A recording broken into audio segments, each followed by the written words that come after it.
Hey everyone, I am on day 3 of my promise to go live every single weekday during the month of November to give you just a little tidbit that can help you become a more confident, compassionate leader, a more influential leader in the crazy month of November 2020 that we are currently in. So, today I want to talk to you about communication and the secret that I reveal to those that I work with that will help you become a more influential communicator. So I want you to think about this from a marketing perspective. And one of the things that I'm literally globally known for is taking external marketing and branding principles and applying them internally to personal brands, to your leadership personal brand, to employer brands, using the data and then turning that into something that is going to inform the strategy, whatever that strategy is. So, what I want to have you think about is your favorite brand. Let's just pick Nike.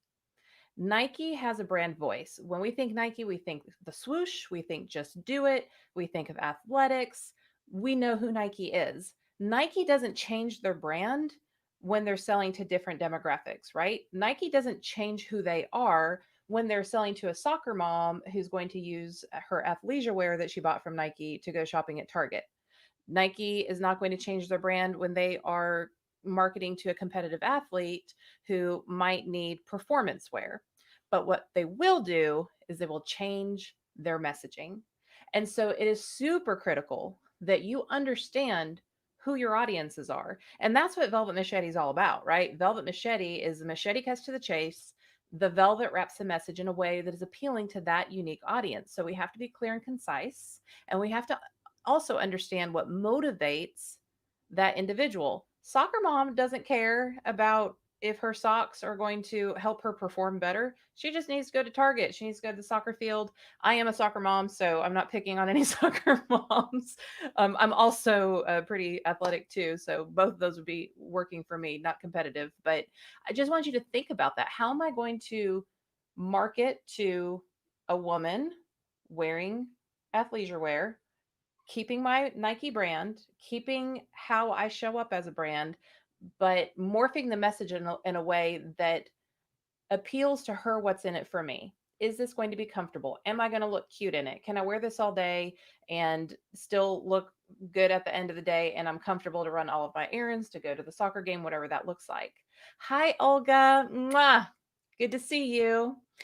Um, the next thing is if we're targeting a competitive athlete, we're going to use more like statistics. We're going to use data. We're going to use performance measures. We're going to maybe use some case studies or the type of change in an athlete, the type of change an athlete can expect if you use Nike's performance wear, right? So very different messages, but it's still that same Nike just do it kind of thing. So when you're leading your team, each individual is going to have their own what's in it for me that you need to address. This is like sales 101. You need to understand what is it that is going to motivate them and what are their fears. What fears do you have to overcome? Just like in sales, we have to overcome objections. That has to be part of our sales process, right? We have to think about that in advance because we know that they're going to have objections that will prohibit them from buying. It's the same thing when you're communicating, but those are different from everybody. So first you have to have your own personal brand communication style.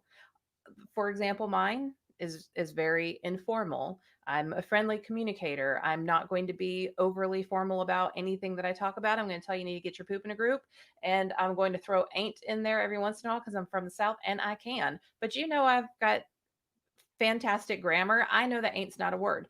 That's my style. Now, when I'm talking to a CEO, I'm going to communicate differently. I'm going to talk about different things with a CEO who's thinking at things from a very strategic level, a very high level, than I am potentially a frontline leader, for example, who is going to be more in the day for the day. The things that the CEO cares about, what's in it for her or what's in it for him, is going to be different than the frontline leader. The fears that the CEO has is going to be different than what that frontline leader's fears are going to be. So you need to address those things in your communication. And if you do that, just like Nike, if you just do it, you will become a more confident, compassionate leader, and you will have a far more influential spot in your organization, whether you report to somebody in a larger organization or you run your own business.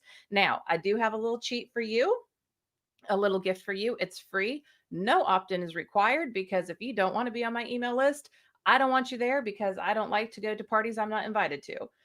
However, if you want to know what type of leadership personality that you have and how to leverage that so you can be more influential, leverage the strengths that you have, and bubble wrap. We like to bubble wrap things, the areas that just aren't as helpful.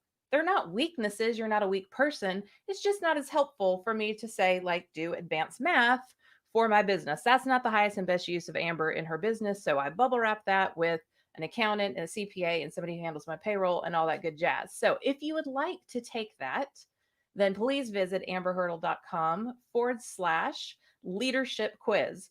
Pretty easy. It is amberhurdle.com/leadership quiz.